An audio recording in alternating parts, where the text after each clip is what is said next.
കൃപയുടെ വാസസ്ഥലം കൃപാസനം. കൃപയുടെ വാസസ്ഥലം കൃപാസനം. വേദനിക്കുന്നവർക്കെന്നും ആത്മധൈര്യത്തിനഭിഷേകം, വചനത്തിനഭിഷേകം, ആത്മസൗഖ്യത്തിനഭിഷേകം. വരുവിൻ നിങ്ങൾ യേശുവിൻ സന്നിധേ,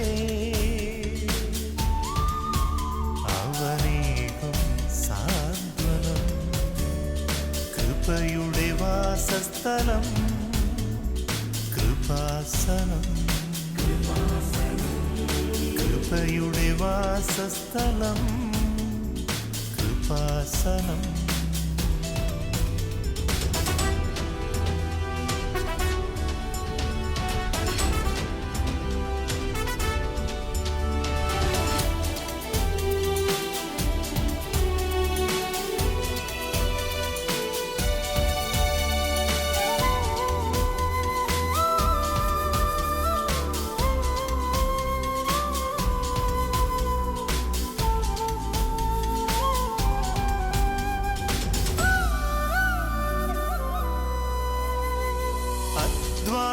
ഭാരത്താലേ തളരുന്ന സോദരേ, സഹനത്തിരമാലയിൽ പതറാതെ മുന്നേറിടാം.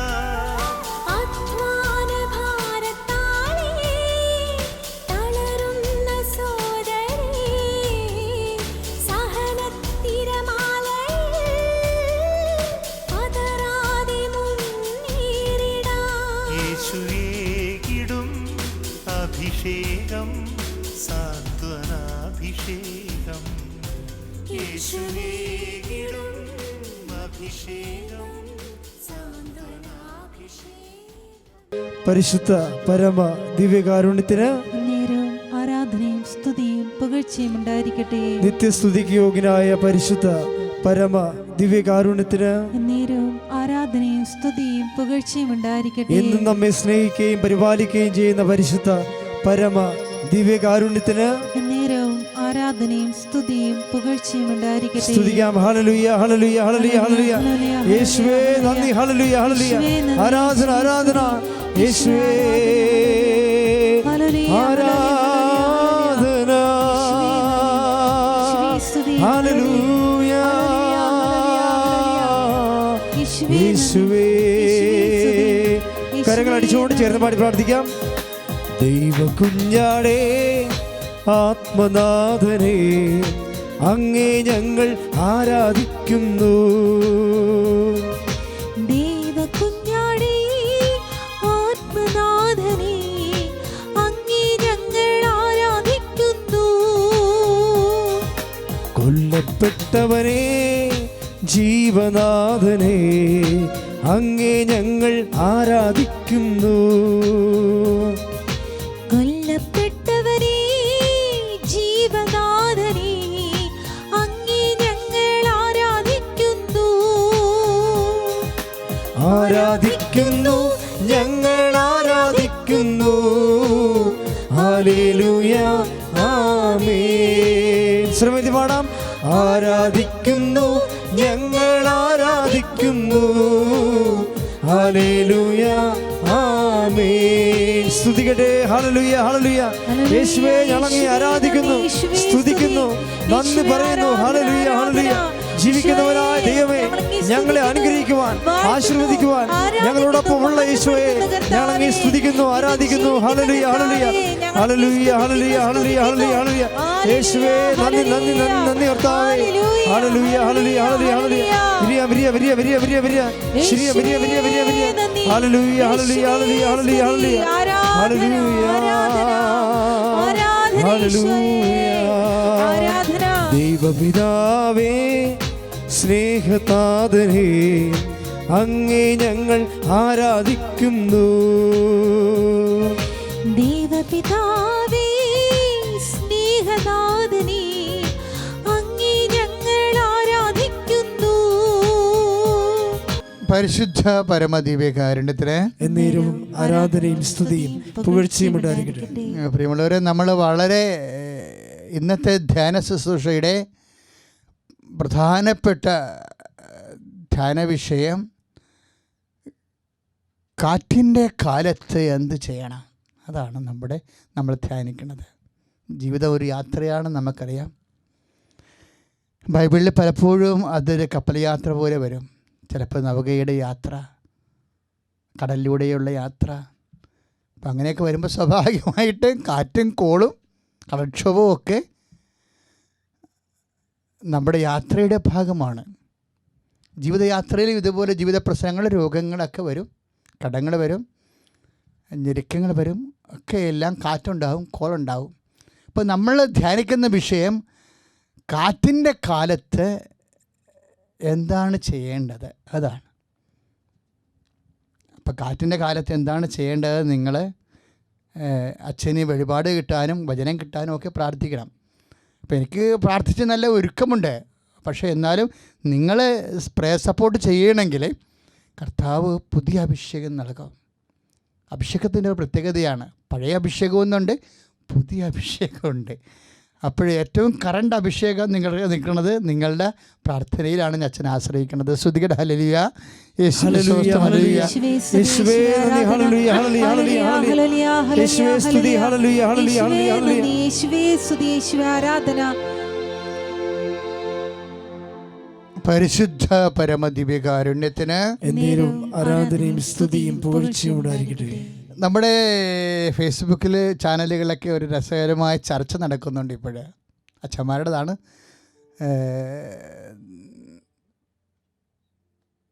ബൈബിൾ മാത്രമല്ല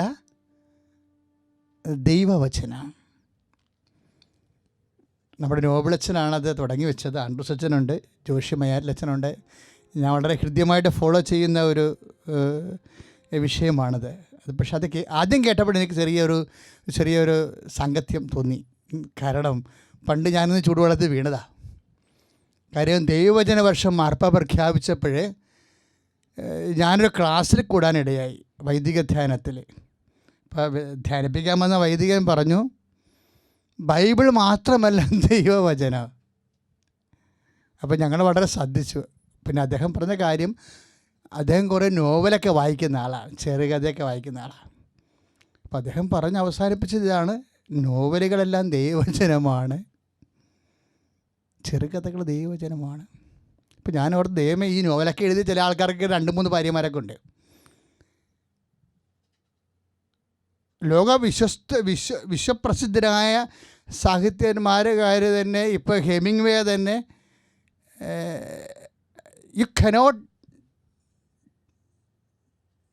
you can destroy me, you cannot defeat me എന്നുള്ള മാനവികതയുടെ ഒരു വിജയത്തിൻ്റെ വലിയ പോസിറ്റീവ് തിങ്കിങ് കൊടുത്ത ആളാണ്. പക്ഷേ കക്ഷി ആത്മഹത്യ ചെയ്ത് ഒരു വിഷയം ഉണ്ടായപ്പോൾ. അപ്പം അങ്ങനെയൊക്കെ ആത്മഹത്യ ചെയ്യുന്ന ആൾക്കാരൊക്കെ എഴുതുന്നതൊക്കെ ദൈവവചനമാണെന്ന് പറഞ്ഞിട്ടാണ് അച്ഛൻ പോയത് അവിടുന്ന്. അതുപോലെ ഞാനോടത്ത് അതുപോലെ വലിയ പ്രശ്നമാണ് ഈ പറയാൻ പോണതെന്നൊക്കെ പറയും. കാര്യം പുതിയ കാലമല്ലേ, എങ്ങനെയും മനുഷ്യന് ചിന്തിക്കാമല്ലോ. അപ്പോഴേ ഞാനത് ഫോളോ ചെയ്തപ്പോഴേ ഇല്ല, കുഴപ്പമൊന്നുമില്ല. അവർ വളരെ ഹൃദ്യമായ ഒരു സത്യമാണ് പറയണത്. എന്താണ്? ബൈബിളിന് സമാന്തരമായി ഒരു പക്ഷേ നമ്മൾ ഈ ബൈബിളിൽ ലിഖിത രൂപത്തിലേക്ക് വരുന്നതിന് മുമ്പ് അത് പാരമ്പര്യ രൂപത്തിലാണ് നിലനിന്നിരുന്നത്. സത്യമാണത്. പ്രത്യേകിച്ച് പാരമ്പര്യമൊന്നുമില്ലാത്ത സഭകളാണ് സോളാ ഫീദേ എന്നൊക്കെ പറഞ്ഞ്, സോളാ സ്ക്രിപ്തൂറ, ബൈബിൾ മാത്രമെന്ന് പറയണത്. കാര്യം അവർക്ക് പാരമ്പര്യമില്ല. ഒരു മാതൃകാ സഭയെന്ന് പറഞ്ഞാൽ ദൈവവചനവും ഉണ്ടാവും, പാരമ്പര്യവും ഉണ്ടാവും. രണ്ടും ഒരുമിച്ച് ഇഴപെയർന്ന് വിടും പാവം പോലെയാണ് സഭാനുഭവം എന്ന് പറയുന്നത്, സഭയുടെ ദൈവാനുഭവം എന്ന് പറയുന്നത്. അപ്പം ഇത് കേട്ടപ്പോഴേ എനിക്ക് വളരെ ഇഷ്ടപ്പെട്ടു. പക്ഷേ എൻ്റെ മനസ്സിൽ വേറെ കാര്യം വന്നു. വെച്ചാലേ, ഈ പാരമ്പര്യം എന്ന് പറയണത് എന്താണ് ശരിക്കും? അപ്പോസ്തലിക പാരമ്പര്യമെന്ന് പറയണത് എന്താ? യോഹന്നാൻ അത് പറയുന്നുണ്ട്, ഞങ്ങൾ കണ്ടതും കേട്ടതും. ഇപ്പം 1 യോഹന്നാൻ 1:1 ആ പാരമ്പര്യത്തിൻ്റെ സ്രോതസ് എന്താണ്? വെറുതെ ഒരു അനുഷ്ഠാനം ഉണ്ടായി വന്നതാണോ? അല്ല, ഇറ്റ് വാസ് ദെയർ എക്സ്പീരിയൻസ്. എന്താണ്? ഞങ്ങൾ കണ്ണുകൊണ്ട്, സ്വന്തം കണ്ണുകൊണ്ട്, ഞങ്ങൾ കണ്ണുകൊണ്ട് കണ്ടത്, കാതുകൊണ്ട് കേട്ടത്, സ്വന്തം കൈകൊണ്ട് സ്പർശിച്ച ജീവൻ്റെ വചനത്തെക്കുറിച്ച് ഞങ്ങൾ നിങ്ങളെ അറിയിക്കുന്നു. അപ്പം നിങ്ങളെ അറിയിച്ചതാണ് എഴുത്തായത്. വളരെയേറെ ആദ്യം അവർ കണ്ണുകൊണ്ട് കണ്ടതായിരുന്നു, ചെവി കൊണ്ട് കേട്ടതായിരുന്നു, അവർ കൈകൊണ്ട് സ്പർശിച്ചതായിരുന്നു. എന്ന് വെച്ചാൽ അതിൻ്റെ അർത്ഥം എന്താ? അവർ അനുഭവിച്ചതായിരുന്നു എന്നതിൻ്റെ അർത്ഥം. കണ്ണുകൊണ്ട് നമുക്ക് അനുഭവങ്ങൾ എങ്ങനെയാണ് വരണത്? How we get knowledge, cognition എങ്ങനെയാണ്? ത്രൂ ദി സെൻസസ് ആണ് നമുക്ക് വരണത്. ത്രൂ ദി സെൻസസ് ആണ് നമുക്കത് വരണത്. അപ്പോൾ കണ്ണുകൊണ്ട് കണ്ടത്, ചെവി കൊണ്ട് കേട്ടത്, കൈകൊണ്ട് സ്പർശിച്ച ജീവൻ്റെ വചനം. അപ്പോൾ ആദ്യം അതെങ്ങനെയാണ് വരണത്? ആദ്യം വരണത് നമ്മൾക്ക് കൈകൊണ്ട് സ്പർശിച്ച ജീവൻ്റെ വചനങ്ങൾ വരണത് അനുഭവത്തിലൂടെയാണ് വരണത്. അപ്പോൾ പാരമ്പര്യത്തിൻ്റെയും ബേസ് എന്താ? എക്സ്പീരിയൻസാണ്. എന്താ ഞാനിങ്ങനെ പറയാൻ കാണുമെന്നറിയാവോ? ഇപ്പോഴും നമ്മൾ നടപടി പുസ്തകത്തിൻ്റെ 17-27 വായിക്കുമ്പോൾ ഈ എക്സ്പീരിയൻസിനെ കുറിച്ചാണ് പറയണത്. അനുഭവമാണ് പിന്നീട് വാമൊഴിയായിട്ടും വരമൊഴിയായിട്ടും ഒക്കെ മാറണത്. അനുഭവം അല്ലാതെ വെറുതെ ഇങ്ങനെ ഒരു നോവേർ ഇല്ലായ്മയിൽ നിന്നിങ്ങനെ ഒരു എക്സ്പീരിയൻസ് ഉണ്ടാവത്തില്ല. We must see, we must feel, we must experience, we must hear somebody. അവരെ നമ്മൾ അപ്പോസ്തലന്മാരെന്ന് വിളിച്ചത്. And this is apostolic church. Apostolic ചർച്ചിൻ്റെ പ്രധാനപ്പെട്ട കാര്യം എന്താണ്? അവർക്ക് പാരമ്പര്യം ഉണ്ടാവും. അവർക്ക് ഒരു യഥാർത്ഥ ചർച്ചിനെ, വിശ്വാസ സമൂഹത്തെ കണ്ടെത്തുന്നത് എങ്ങനെയാണ്? Whether they have tradition or not, whether they have written word or not. നമ്മൾക്ക് അവർക്ക് വചന പാരമ്പര്യമുണ്ടോ, റിട്ടൺ പാരമ്പര്യമുണ്ടോ, സർവോപരി അവർക്ക് ട്രഡീഷൻ ഉണ്ടോ എന്ന്. പക്ഷേ അച്ഛൻ പറഞ്ഞ് ഞാൻ നിങ്ങളുടെ ശ്രദ്ധയിലേക്ക് വരുത്താൻ ഉദ്ദേശിക്കുന്നത് എന്താണ്? അതുപോലെ തന്നെയാണ് അതിൻ്റെ സോഴ്സ് എന്ന് പറയുന്നത് എക്സ്പീരിയൻസാണ്, അനുഭവമാണ്, ദൈവാനുഭവം എന്ന് പറയും. അതുകൊണ്ടാണ് നമ്മൾ നടപടി പുസ്തകത്തിൻ്റെ 17-27 അവിടുന്ന് ഓരോരുത്തർക്കും ഓരോ കാലങ്ങൾ കൽപ്പിച്ചു നൽകുന്നു. ഓരോ കാലങ്ങൾ, ഇപ്പോൾ കൊറോണ കാലമില്ലേ, ലോക്ക്ഡൗൺ കാലം, ഒരു പ്രത്യേക കാലമാണിത്. ഇതെന്തൊരു അപരിചിതമായ കാലം, നമ്മുടെ ജന്മത്തിൽ നമ്മൾ അനുഭവിക്കാത്തൊരു കാലം. ഇതിൻ്റെ വാക്സിൻ കണ്ടുപിടിക്കുന്നവരെ ഈ കാലം ഇങ്ങനെ പല വേഷത്തിൽ തുടർന്നുകൊണ്ടേയിരിക്കും, പല കോലത്തിൽ. ലോകത്തിലേക്ക് നമുക്ക് നയിക്കുന്നത് കാലവും കോലവുമല്ലേ. അപ്പോൾ അതാണ് കാലത്തിന് ഒപ്പിച്ച് കോലം തുള്ളണമെന്നൊക്കെ പറയരുത്. അത് ഇപ്പോഴേ ഈ രീതിയിൽ അങ്ങനെ പോകുകയാണ്. എന്താണ് അങ്ങനെ പോണത്? ഈ അനുഭവം എന്തിനാണ് ഉള്ളത്? 17-27 അവിടുന്ന് ഓരോരുത്തർക്കും വിഭിന്ന കാലങ്ങൾ നൽകുന്നു. എന്തിനാ? ഇത് സ്വന്തം അനുഭവത്തിലൂടെ അവിടുത്തെ കണ്ടെത്താൻ വേണ്ടിയാണ്. Praise the Lord. അനുഭവമാണ് അവിടുത്തെ പ്രശ്നം, അനുഭവമാണ് അവിടുത്തെ വിഷയം. അപ്പോൾ ഈ പാരമ്പര്യത്തിൻ്റെ സോഴ്സ് എന്താണ്? അനുഭവമാണ്. ദൈവത്തെ കാണണം. അപ്പോൾ പാരമ്പര്യവാദികൾ എന്ന് പറഞ്ഞൊരു കാര്യമില്ല, വചനവാദികൾ എന്ന് പറഞ്ഞൊരു കാര്യമില്ല. വചനമായാലും പാരമ്പര്യമായാലും അൾട്ടിമേറ്റ് അതിൻ്റെ എയിം എന്താ? V must experience God. ദൈവത്തെ നമ്മുടെ കണ്ണിന് അനുഭവിക്കണം, ദൈവത്തെ നമ്മളുടെ കാതിന് അനുഭവിക്കണം, ദൈവത്തെ നമ്മുടെ കൈക്ക് അനുഭവിക്കണം. We must feel and experience God, whether it is tradition or not, whether it is word or not, we must feel. എന്തായാലും അപ്പോഴ് ദൈവ അനുഭവത്തിലേക്ക് നയിക്കാത്ത പാരമ്പര്യമാണെങ്കിലോ ബി മറ്റ് ഇൻട്രോസ്പെക്ട് ഈ വിഷയത്തിൽ അങ്ങനെ എന്തെങ്കിലും പാരമ്പര്യങ്ങൾ സഭയിൽ നിലനിൽക്കുന്നുണ്ടെങ്കിൽ, ഇപ്പോൾ പുതപ്പ് നമുക്ക് എന്തിനുള്ളതാണ്? പുതപ്പ് നമുക്ക് തണുക്കുമ്പോൾ പുതച്ചിട്ട് ശരീരത്തിന് ചൂട് നൽകാനാണ്. അപ്പോൾ പുതപ്പ് നനഞ്ഞതാണെങ്കിൽ നമ്മൾ എന്ത് ചെയ്യും? പുതപ്പ് നമുക്ക് യൂസ്ലെസ് ആകും. ചില സമയത്ത് പാരമ്പര്യത്തിന് ഇങ്ങനെയുള്ള ഒരു അപാചകം സംഭവിക്കാം. പുതപ്പാണ്, പക്ഷേ നനഞ്ഞു പോയി. അതുകൊണ്ട് നമ്മൾ ഉദ്ദേശിക്കുന്ന ലക്ഷ്യങ്ങൾ കാണുന്നില്ല. അപ്പോൾ അങ്ങനെ വരുമ്പോൾ സ്വാഭാവികമായിട്ട് സഭ അതാത് കാലങ്ങളിൽ സിനഡൊക്കെ കൂടിയിട്ട് കാലിക പ്രസിദ്ധമായി ഇന്നത്തെ ജനങ്ങൾക്ക് അനുഭവവേദ്യമായ രീതിയിൽ ദൈവാനുഭവത്തെ പുനഃക്രമീകരിക്കാൻ വേണ്ടി അതിൻ്റെ എല്ലാ പാരമ്പര്യങ്ങളെയും പരിശോധിക്കും. അതിനുള്ള സംവിധാനം സഭയിലുണ്ട്. അതാണ് മാതൃകാ സഭയുടെ ലക്ഷണം. ശ്രുതികട ഹല്ലേലൂയ, യേശുവേ സ്തോത്രം, ഹല്ലേലൂയ, യേശുവേ നന്ദി, ഹല്ലേലൂയ, ഹല്ലേലൂയ, ഹല്ലേലൂയ, ഹല്ലേലൂയ, ഹല്ലേലൂയ, ഹല്ലേലൂയ, യേശുവേ നന്ദി, ഹല്ലേലൂയ, ഹല്ലേലൂയ, നന്ദി, ഹല്ലേലൂയ, ഹല്ലേലൂയ. ഇതാ ലോകത്തിന്റെ അധികാരി വരുന്നു, അവൻ എൻ്റെ മേൽ കാര്യമൊന്നുമില്ല. ശ്രുതികട ഹല്ലേലൂയ, യേശുവേ സ്തോത്രം, സ്തോത്രം, സ്തോത്രം, സ്തോത്രം, സ്തോത്രം, സ്തോത്രം, സ്തോത്രം.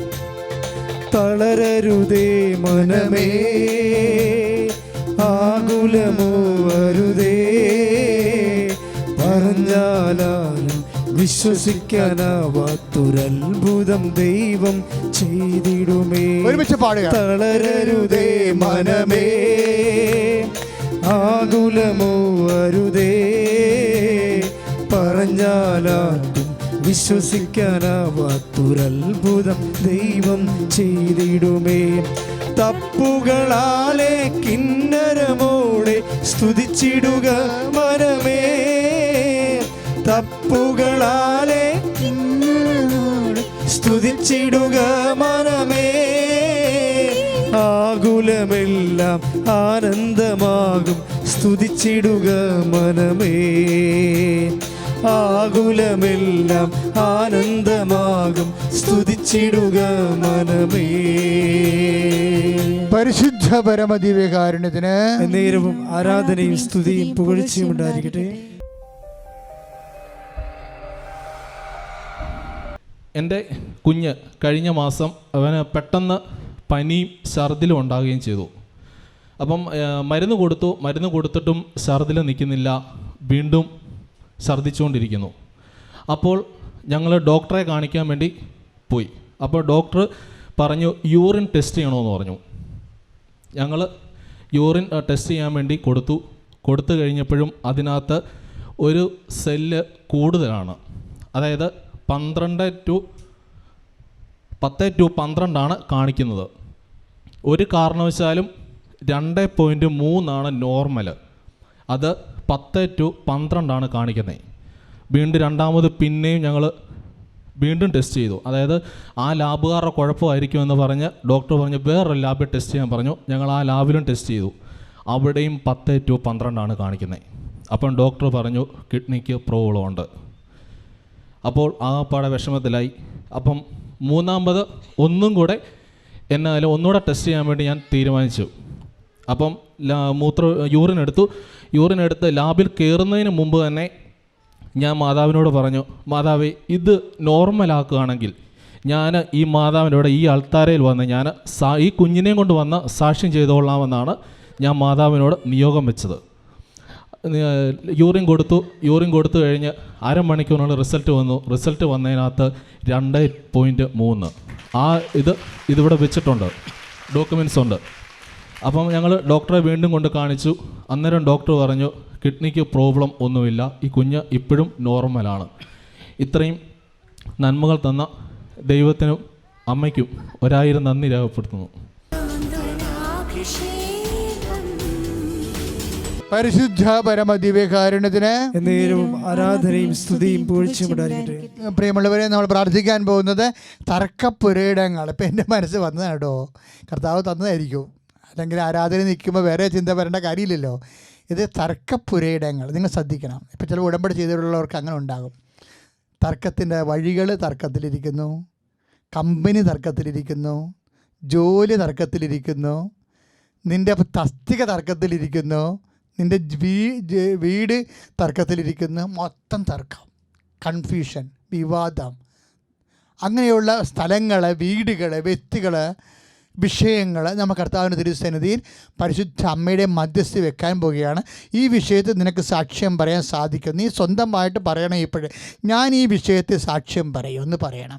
എൻ്റെ ദൈവം ഈ നിമിഷം പരിശുദ്ധ അമ്മയുടെ മധ്യസ്ഥതയിൽ എൻ്റെ ജീവിതത്തിൽ ഇടപെടും. ഞാൻ കർത്താവിൻ്റെ സാക്ഷിയാകും. ഏറ്റു പ്രാർത്ഥി. കർത്താവായ ദൈവമേ, തർക്കപ്പുരയിടങ്ങൾ, തർക്ക ജോലികൾ, തസ്തികൾ, വഴികൾ, ഇങ്ങനെയുള്ള എല്ലാ സംഭവങ്ങളെയും കർത്താവേ പരിശുദ്ധ അമ്മയുടെ മധ്യസ്ഥതയിലെ ഈശോയ്ക്ക് സമർപ്പിക്കുന്നു. കർത്താവേ, ഇപ്പോഴും ഇടപെടണമേ.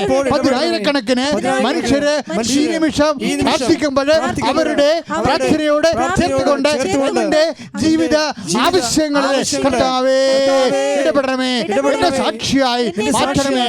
ശ്രുതികട ഹല്ലേലൂയ ഹല്ലേലൂയ ഹല്ലേലൂയ ഹല്ലേലൂയ ഹല്ലേലൂയ യേശുവേ ആരാധന.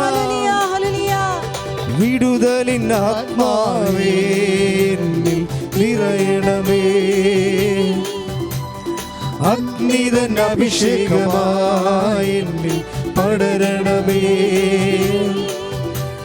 വിടുതലിൻ ആത്മാവേ എന്നിൽ നിറയണമേ, അഗ്നിതൻ അഭിഷേകമായി എന്നിൽ പടരണമേ. പരിശുദ്ധ പരമദിവ്യകാരുണ്യത്തിന് നേരവും ആരാധനയും സ്തുതിയും പുകഴ്ചയും ഉണ്ടായിരിക്കട്ടെ. മക്കളെ, വിറ്റുമാറാനുള്ള പറമ്പുകള്, വിറ്റുമാറാനുള്ള വീടുകള്, വാടക കൊടുക്കാൻ നിവൃത്തിയില്ലാത്ത വിഷയങ്ങൾ, വീടില്ലാത്തവർ, സ്ഥലമില്ലാത്തവർ, ഒരു സമാധാനത്തോടെ ജീവിക്കാനോ ഒന്ന് ഉറങ്ങാൻ പോലും പറ്റാത്ത അവസ്ഥയിൽ ജീവിക്കുന്ന ആ കടമയിലെല്ലാം കർത്താവിൻ്റെ കരുണ ഉണ്ടാകാൻ വേണ്ടി നിങ്ങൾ അച്ഛൻ പ്രാർത്ഥിക്കുമ്പോൾ ഞാൻ കാണിക്കുന്ന ആത്മാർത്ഥതയെങ്കിലും നിങ്ങളുടെ വിഷയം നിങ്ങൾ കാണിക്കണം. സീരിയസ് ആയിട്ട് വേണം ഈ ആരാധനയിൽ പങ്കെടുത്ത് പ്രാർത്ഥിക്കാം. പ്രാർത്ഥിക്കുക. കർത്താവായ ദൈവമേ, കർത്താവേ, വീടില്ലാത്തവരെ, സ്ഥലം വിറ്റുമാറാൻ ആഗ്രഹിക്കുന്നവരെ, അതിൻ്റെ പേരില് അവകാശങ്ങൾ കൊടുക്കാൻ ആഗ്രഹിക്കുന്നവരെ, കണ്ണീരോടെ പ്രാർത്ഥിക്കുന്ന കർത്താവേ, അവരുടെ വേദനകളെ ഏറ്റെടുക്കണമേ. എല്ലാവരുടെയും എല്ലാ വിഷയത്തിനും സമാശ്വാസത്തോടെ കർത്താവേ നിന്റെ ശക്തി ലഭിച്ച് അവര് സമാധാനത്തോടെ നിന്നെ മഹത്വപ്പെടുത്തി ജീവിക്കാൻ അമ്മേ, പരിശുദ്ധമ്മേ, ഇപ്പോഴും മധ്യസ്ഥം വഹിക്കണമേ. ഹല്ലേലൂയ ഹല്ലേലൂയ ഹല്ലേലൂയ ഹല്ലേലൂയ ഹല്ലേലൂയ ഹല്ലേലൂയ ഹല്ലേലൂയ ഹല്ലേലൂയ ഹല്ലേലൂയ ആരാധന ആരാധന ആരാധന ആരാധന ആരാധന ആരാധന ആരാധന ആരാധന. സ്വരത്തില് സന്തോഷത്തോടെ ആരാധന ആരാധന ആരാധന ആരാധന. പരിശുദ്ധ പരമദിവ്യകാരുണ്യത്തിന് നേരവും ആരാധനയും സ്തുതിയും പുകഴ്ചയും ഉണ്ടായിരിക്കട്ടെ. മക്കളെ, മൗന പ്രാർത്ഥനയുടെ സമയമാണ്. മക്കളില്ലാത്തവർ അടിവയറ്റ് കൈവച്ച് പ്രാർത്ഥിക്കണം. ഈ സമയത്ത് മക്കളില്ലാത്തവർ അടിവയറ്റ് കഴിച്ച് അമ്മയോട് പ്രാർത്ഥിക്കണം. അമ്മേ, അമ്മേ, ലോക്ക്ഡൗൺ കഴിയുമ്പോൾ, കൃപാസനത്തിൽ ഉടമ്പടി തുടങ്ങുമ്പോൾ, ഉടമ്പടി ധ്യാനം തുടങ്ങുമ്പോൾ അമ്മ എൻ്റെ ഉദരത്തിൽ നൽകിയ കുഞ്ഞുമായി കുഞ്ഞിനെയും കൊണ്ട് വന്ന് അമ്മയുടെ അൾത്താരെ കയറാൻ എന്നെ സഹായിക്കണമെന്ന് കണ്ണീരോടെ പ്രാർത്ഥിക്കുക. ദൈവപൈതലേ, അമ്മ നിന്നെ സഹായിക്കും. 22 വർഷമായിട്ട് മക്കളില്ലാത്തവർ പോലും ഉടമ്പടി ചെയ്ത് മക്കളെ കിട്ടി സാക്ഷ്യം പറഞ്ഞില്ലേ? നിനക്കും വരാൻ കഴിയും. പഠനത്തിൻ്റെ ഒരു അനിശ്ചിതത്വം തുടരുകയാണ്. എൻ്റെ മക്കൾ നമ്മുടെ അധ്യയന വർഷം തുടങ്ങുമ്പോൾ ഒരു കൊഗാഗുലേഷനാണ്. അതെല്ലാം വ്യക്തതയാകാൻ വേണ്ടി പ്രാർത്ഥിക്കുക. നമ്മളതിനെ അതിജീവിക്കും ദൈവത്തിലെ. മൗനമായി പ്രാർത്ഥിക്കേണ്ട സമയമാണ്. ഉടമ്പടി എടുത്തവരെല്ലാം അച്ഛൻ ഓർക്കുന്നു. നമുക്ക് സമാപന ആശീർവാദം സ്വീകരിക്കാം. രണ്ട് കൈകളും ഉയർത്തി സ്വതന്ത്രമായി സ്തുതിച്ചുകൊണ്ട് എല്ലാ ജീവിത നിയമങ്ങളെയും സമർപ്പിച്ചുകൊണ്ട് പ്രാർത്ഥിക്കട്ടെ. ഹല്ലേലൂയ ഹല്ലേലൂയ ഹല്ലേലൂയ ഹല്ലേലൂയ ഹല്ലേലൂയ. യേശുവേ ആരാധന ആരാധന യേശുവേ. സ്തുതിക്കട്ടെ സ്തുതിക്കട്ടെ. ഹല്ലേലൂയ ഹല്ലേലൂയ ഹല്ലേലൂയ ഹല്ലേലൂയ ഹല്ലേലൂയ. യേശുവേ നന്ദി. ഹല്ലേലൂയ ഹല്ലേലൂയ ഹല്ലേലൂയ ഹല്ലേലൂയ. യേശുവേ ആരാധന ആരാധന കർത്താവേ, ഞങ്ങൾ സമർപ്പിച്ച എല്ലാ നിയോഗങ്ങളെയും അവിടുന്ന് ആശീർവദിക്കണമേ. ഹല്ലേലൂയ ഹല്ലേലൂയ ഹല്ലേലൂയ ഹല്ലേലൂയ ഹല്ലേലൂയ ഹല്ലേലൂയ ഹല്ലേലൂയ. യേശുവേ ആരാധന ആരാധന ആരാധന.